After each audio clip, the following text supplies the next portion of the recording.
Yasa's renunciation. A young man who felt empty in a life of luxury.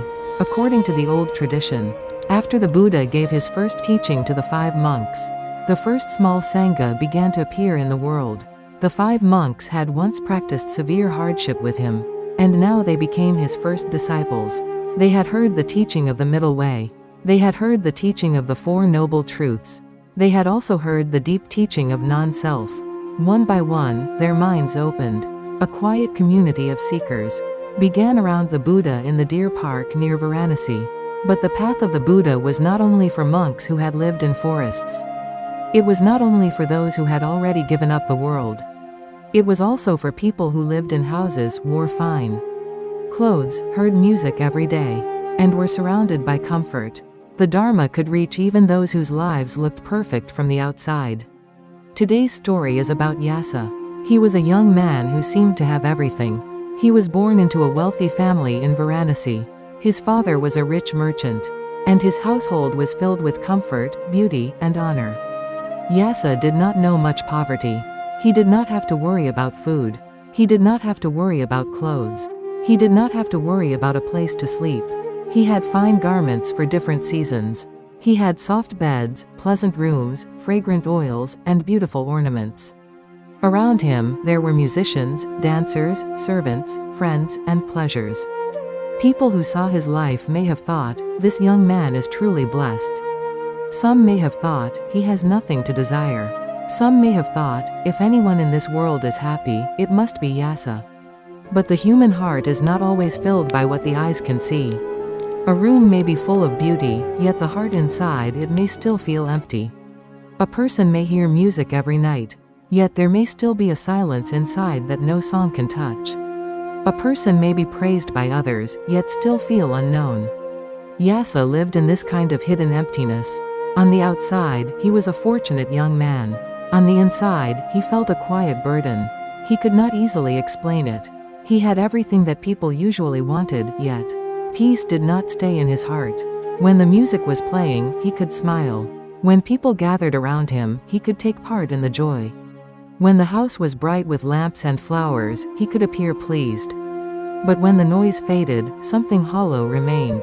The pleasures that surrounded him did not answer the deeper question in his heart. He may have wondered, why am I not at peace? He may have wondered, why does this joy disappear so quickly? He may have wondered, why does my heart feel tired, even when my life looks full? But it is hard to speak about suffering when everyone thinks your life is easy. If a poor person says, I suffer, others may understand. If a sick person says, I suffer, others may listen. But if a wealthy young man says, I suffer, people may ask, what more do you want? They may say, you already have everything. They may say, others have far less than you. They may say, you should be grateful. So Yasa kept much of his suffering inside. He continued to live among comfort. He continued to sit among music and beauty. He continued to smile when others expected him to smile. But deep in his heart, the question did not leave him. One night, there was pleasure again in Yasa's house. The lamps burned softly. Music filled the rooms. Women sang and danced. Beautiful clothes, sweet scents, and gentle sounds surrounded him. Everything seemed made for delight. For a time, the night looked bright and pleasant. But Yasa's heart was not truly resting. He was there, yet not fully there. He was among pleasure, yet something in him was watching from far away. As the night became deep, the music slowly stopped. The dancers became tired. The singers became tired. Those who had performed for him fell asleep. The lamps became dim. The flowers lost their freshness.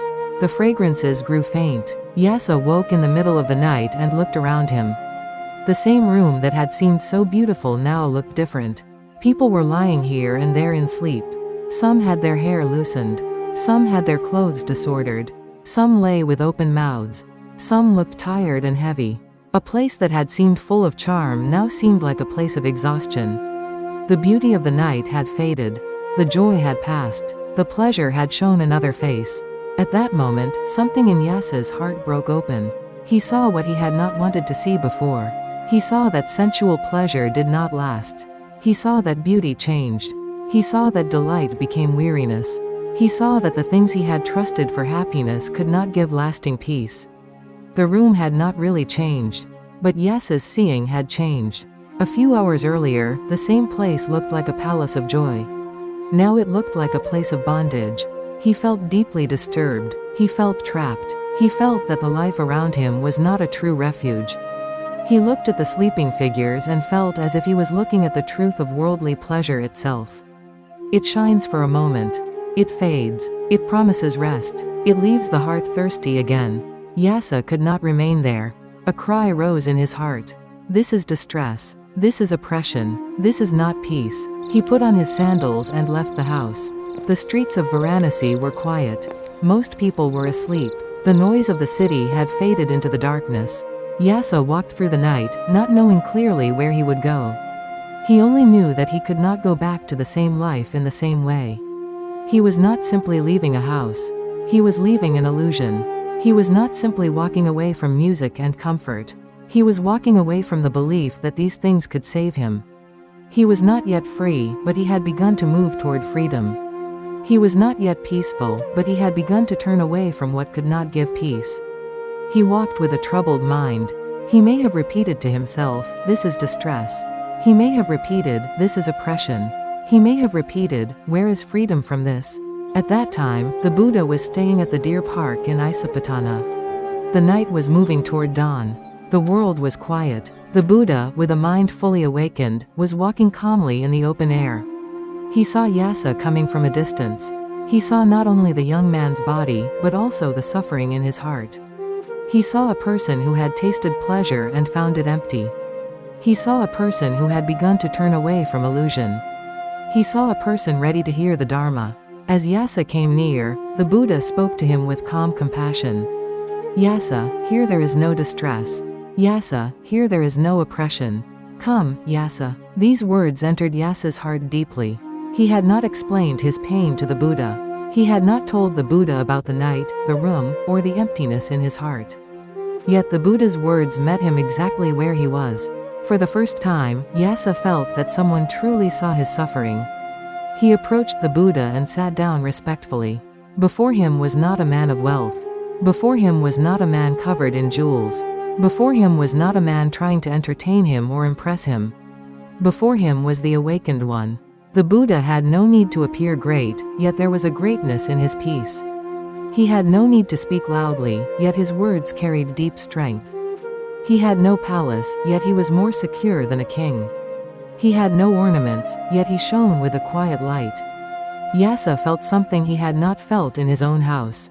He felt space. He felt safety. He felt that his heart could become still. The Buddha did not begin with difficult teachings. He knew that a troubled mind must be guided gently. He first spoke about generosity. He taught that a life closed around the self becomes narrow. He taught that when a person gives, the heart becomes softer and wider. Giving is not only the movement of the hand. It is the opening of the heart. The Buddha then spoke about moral living. He taught that when the body, speech, and mind are guided by care, the heart becomes less troubled. A person who harms others also harms his own peace. A person who deceives others also darkens his own mind. A person who lives with restraint is not imprisoned by restraint. He is protected by it. The Buddha spoke about the bright result of wholesome actions. Actions do not disappear without effect. What a person does shapes the mind. What the mind repeats becomes a direction. And the direction of the mind becomes the path of a life. Yasa listened quietly. His mind began to settle. The Buddha's words did not shame him. They did not mock him for being wealthy. They did not tell him that his pain was false. They did not tell him to hate the world. Instead, the Buddha helped him see clearly. Then the Buddha spoke about the danger of sensual pleasure. He did not say that pleasant things are evil in themselves. He did not say that beauty must be hated. He showed the danger of clinging. Pleasure comes. Pleasure goes. A sound is heard. Then it ends. A fragrance rises. Then it fades. A beautiful body is seen. Then it changes. Praise is received. Then it disappears. If the heart builds its home on these things, the home cannot stand firm. When they change, the heart trembles. When they vanish, the heart grieves. When they are present, the heart fears losing them. When they are absent, the heart longs for them. This is why the search for pleasure can become a chain. Yasa understood. He remembered the night in his house. He remembered the music. He remembered the sleeping bodies. He remembered the fading lamps. He remembered the strange shock in his heart. He saw that the Buddha was not speaking about a distant idea. The Buddha was speaking about what Yasa had just seen with his own eyes. Then the Buddha spoke about renunciation. Renunciation is not hatred of life. Renunciation is not anger toward beauty. Renunciation is not running away from the world because one is weak. True renunciation begins when the heart sees clearly. It sees, this cannot give lasting peace.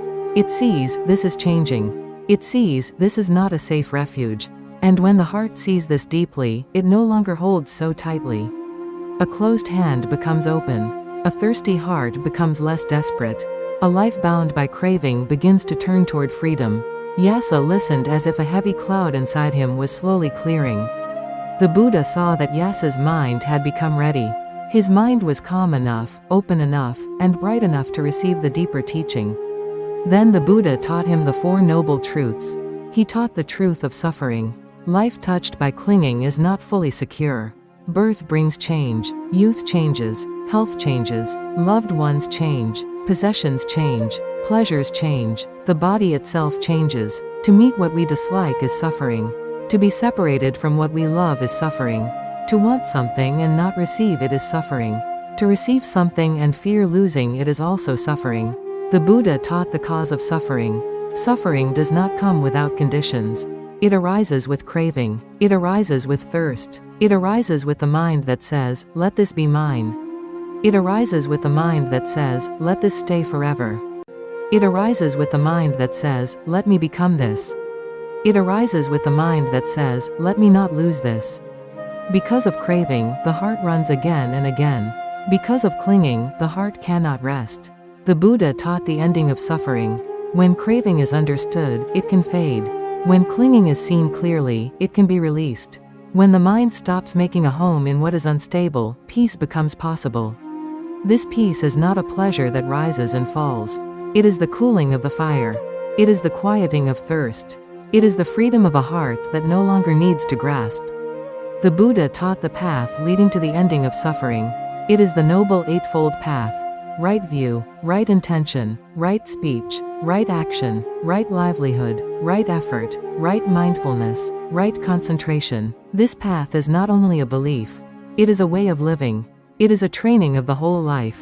It is a way to see clearly, speak truthfully, act carefully, live honestly, remember the present moment, and collect the mind in peace. As Yasa listened, something opened in him. He began to understand his own suffering. He saw that his emptiness was not a strange mistake. It was the natural result of looking for lasting peace in things that could not last. He saw that his weariness was not only because he had too much pleasure. It was because he had expected pleasure to do what pleasure cannot do. Pleasure can touch the senses. It cannot free the heart. Music can calm the ear for a while. It cannot end craving. Beauty can please the eye for a moment. It cannot stop change. Luxury can cover discomfort. It cannot give wisdom. This understanding did not make Yasa bitter. It made him clear. He did not need to hate his house. He did not need to hate the people who had sung and danced. He did not need to hate beauty, comfort, or joy. He simply saw them as they are. They arise. They pass. They cannot be possessed forever. They cannot be the final refuge of the heart. In that clear seeing, a new kind of peace appeared. Yasa's heart turned toward the Dharma. He bowed before the Buddha. He was no longer only a rich young man looking for relief. He was a seeker who had seen the first light of truth. He said, with a sincere heart, that he wished to follow the path. The Buddha looked at him with compassion. He saw that Yasa was ready to leave behind the old life and enter the training. Then the Buddha said, "Come, monk. The Dharma has been well taught. Live the holy life for the complete ending of suffering." With these words, Yasa became a disciple of the Buddha. The young man who had walked out of a palace of pleasure now entered a life of simplicity. The one who had been surrounded by music now entered the quiet music of the Dharma. The one who had worn fine garments now wore the robe of a monk. But the deepest change was not in his clothing. It was in his heart.